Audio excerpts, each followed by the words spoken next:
Hello.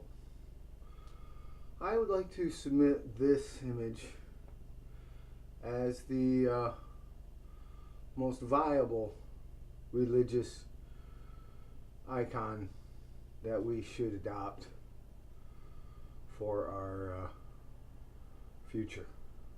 It is a painting of the earth and of our great country and North American continent. And I honestly think that that is the most important spiritual icon that we could adopt, and this is my suggestion for a new flag of the world, of a world system, a global community. My name is James Mandolare, and I live here in Albany, New York, and I'd just like to talk to you for a few minutes here about some of the things that I am concerned about that I see in our world today. I guess the first thing I'd like to discuss is religion. So this first installment here in this series is about the power of myth, which recalls Joseph Campbell, I suppose. But really, what I would like to suggest is that the myths that we believe in our present day world, the myth of Jesus, which influences so many people, and to call it a myth is not to dismiss the spiritual power of the story of Jesus or of the Christ. There have been many stories written, including Twin of Christ by yours truly, which was my take on the gospel, and I tried to demystify Christ without losing any of his divinity. Twin of Christ.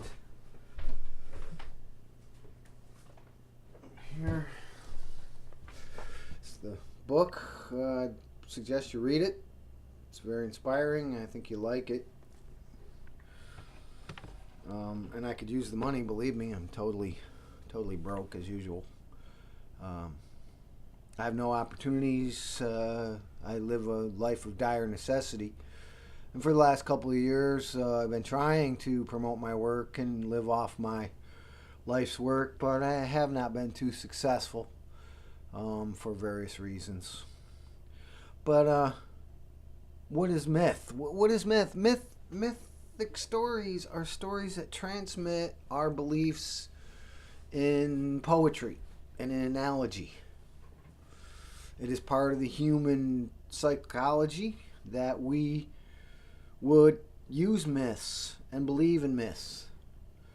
It's always been part of human civilization since art was invented. I believe in the power of stories. I believe in the power of poetry. I believe in symbolic reality, most of all. And I'd like to try to express some of these beliefs to hope that people might come to a better understanding of not only our human place in this cosmos, but the proper importance and place of myth. What is myth?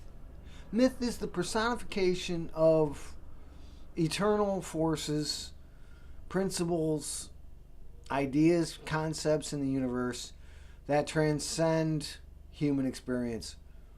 So in order to understand and relate to these forces, ideas, and precepts, concepts that we have become aware of, that are beyond our human experience, we personify them in order to make them more readily understandable and relatable to our human experience. For instance, Jesus is a myth. The story of Jesus is based on myths that came before him, and it came out of a time where myths, allegories, symbolic stories were prevalent. The mystery schools of Egypt, the mystery schools of Greece, the mystery schools of those cultures, it became a fad to create these stories that had symbolic meaning. The story of Jesus is the story of people who live according to spiritual beliefs. They were spiritual. They listened to dreams. They imagined angels. They related to cosmic forces through personification of those cosmic forces. Just because it's a myth doesn't mean it's not true. Did Jesus actually exist? I don't think so. I don't care. Even if he did. There have been great teachers like Jesus throughout history. Dionysus, Osiris, right up to the present day. I mean, what's the difference between Jesus and Billy Graham? Billy Graham gave his message to millions. He reached more people than Jesus ever did. What's the difference? What's the difference between Jesus and the Dalai Lama? The Dalai Lama preaches his wisdom. What about Mahatma Gandhi? We can make up stories about Mahatma Gandhi to make him larger than life, take away his humanity, make him into a mythic creature. Some people do. I'm sure in India they do. What's the difference between John Lennon and the Christ? He didn't think there was much difference. And I laugh, but I don't think it's funny. He did what he could to be Christ-like. He promoted peace and love, just like Jesus did. And he felt he was a new coming of the Christ. And I couldn't agree more. Who's to say Bob Dylan isn't the second coming of Christ? That Christ doesn't come in every generation as a principle of divine love. The idea of Jesus, the story of Jesus, or maybe even the actuality of some cat named Yeshua ben Joseph who lived in the first century, does not diminish or improve the fact that those mythic cosmic truths are symbolically represented in the Bible stories and in the other manuscripts and stories that were written, including this one, Twin of Christ by James Mandolare, a parable of the Christ. It's just another gospel, another good news, and I wish you'd read it, but it's been on the net for 6 years, and I think if I've sold 25 copies, I'm lucky. It is almost $20 to buy it, but it's worth it. It's my take on the Gospels, and it's quite nice. Some people have loved it. Most people have ignored it. Even the people I gave it to don't read it. I can't force them to read it and contemplate it. People say it's too complicated, or I don't know the Bible story, so I can't really read it. Well, go read the Bible then. Get educated. These stories are full of spiritual meaning. I'd like to take one myth in particular, the second coming of Jesus. Is Jesus going to come in the rapture and is going to take all the believers to heaven and leave the rest of us idiots behind who are too proud to humble ourselves before God and accept God's Son, only begotten Son, as our personal Savior? And if we don't do that and profess a belief in the Holy Spirit, we're doomed to eternal damnation and will be the pawns of evil principalities. Satan will rule us, destroy us, or whatever. I don't believe in this. I think the myth of the second coming of Christ is true.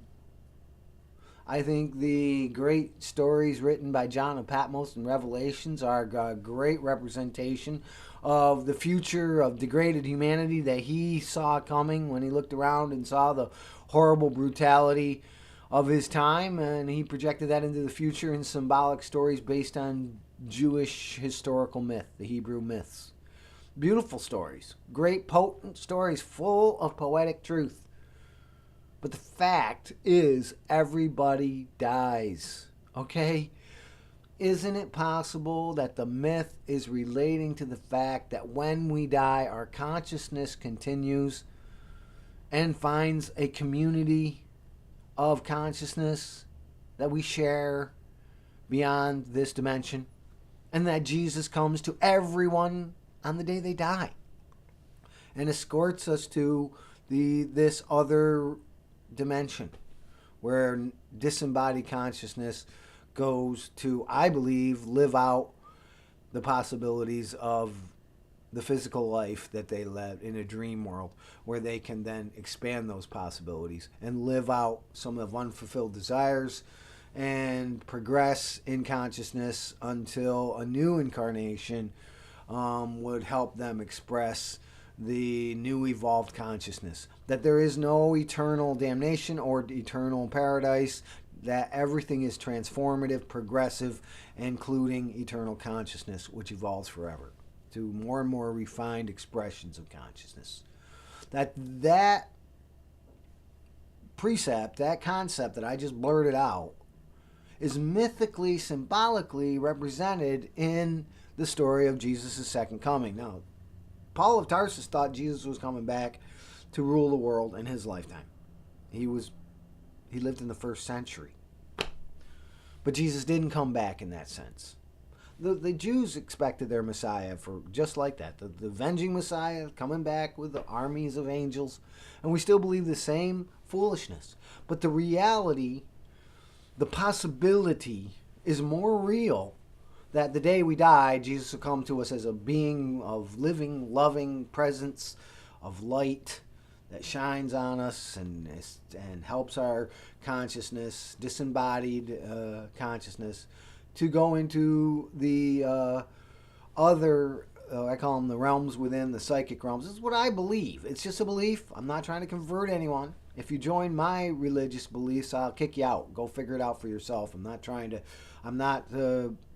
found a religion or organize your beliefs and make them mine. That is not I'm just sharing this with you in the hopes that you'll appreciate it. And I think that's basically what I wanted to say today, is that this symbolic storehouse of wisdom that was passed down through the ages to us began as stories told around the fire. The Old Testament, the New Testament, doesn't matter. These were stories that were told that tried to transmit spiritual knowledge. According to my researches, there were mystery plays that were written by very intelligent people, and people came and saw these plays, and they were told that Osiris and Dionysus and Jesus were real people. But if you came back to them and said, these stories are great, but what does it mean? They initiated you into the truth that these were symbolic stories, and then they started to teach you what the symbols actually meant. The second coming of Christ, in my opinion, is a myth that tries to tell us the truth that when we die, the most refined consciousness in the universe comes to us and escorts us and teaches us and guides us into the dream realm, where we live out our dreams and fantasies and teach, learn lessons that help to refine our consciousness to the point where we need to express that new consciousness that we've evolved into in a new incarnation in the physical world. And this is what human beings do. We oscillate between physical worlds and non-physical worlds in order to refine consciousness. And that's what these myths of the Christ are all about. And that's it. Whether Jesus actually existed or not doesn't matter. I think a genius wrote the story and placed it in a historical context to give it a sense of reality, like any great storyteller will. And that's what Jesus and the Christian religion was all about. You were supposed to come back and say, look, I can't really believe that these things actually happened. What does it mean? Explain these symbolic stories to me in a way that takes away the fictional trappings of Osiris or Dionysus or Mithra or Jesus or Muhammad or whatever have you. And tell me what it means. And then there would be a deeper initiation into the spiritual truths embodied in the myth. And that's what truly spirituality is all about. Our own direct experience of spirituality shows itself in many symbolic ways. And that's why they used symbology, mythic stories, to explain these things that were beyond a human concept, especially of the illiterate masses that existed then. Is it possible that we've already achieved, by our concept of the cosmos as it truly is, of the physical universe, our concept of this huge, vast, interstellar, galactic web and all that. Maybe that's where we were headed. That's what we needed to come to understand before we can then begin to, like the ancient mystery schools, delve into what the symbols mean. That's what we should do. We should give up, I think, these major religions and become to realize that we have achieved what the major religions wished us to achieve, and start to relate to the world and to understand these spiritual things below them, in the deeper meaning that exists below the stories or in the stories, the poetic truths, and stop believing in literal truths, that these stories are literally true. Now, I recently learned that Adam and Eve, the idea of Eve might just be true, that the human race may have evolved from one woman. Our markers in our blood trace back to one coupling. So, you go back millions of years. I mean, the talking snake and all that, that was an analogous. That was trying to teach us the nature of good and evil. That to be human beings, we are here to learn, to refine our consciousness to an understanding of good and evil. Why does evil exist? So that we can understand the good and the evil, choose between them, refine our consciousness. It's a factory for refined consciousness. That's what human existence is. And where it leads, who knows? It's a mystery.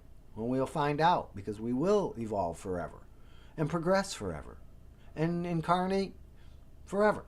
That's the great gift that the universe gives us, is eternal consciousness. It's never lost.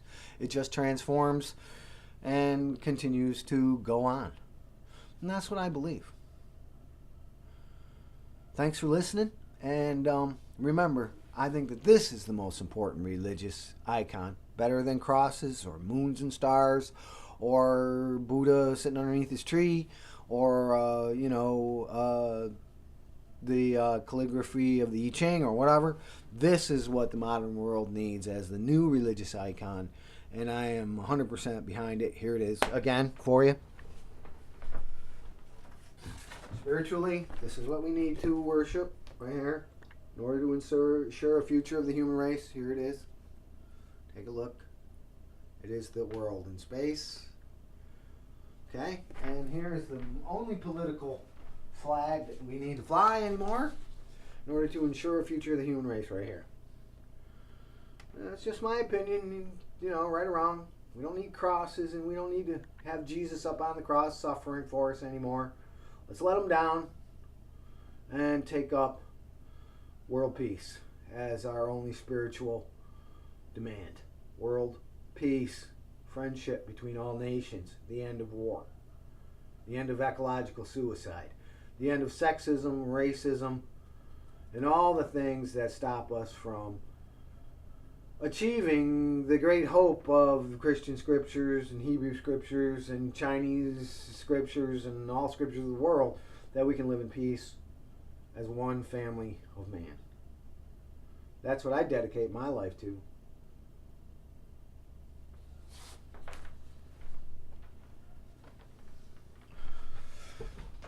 Thanks for listening.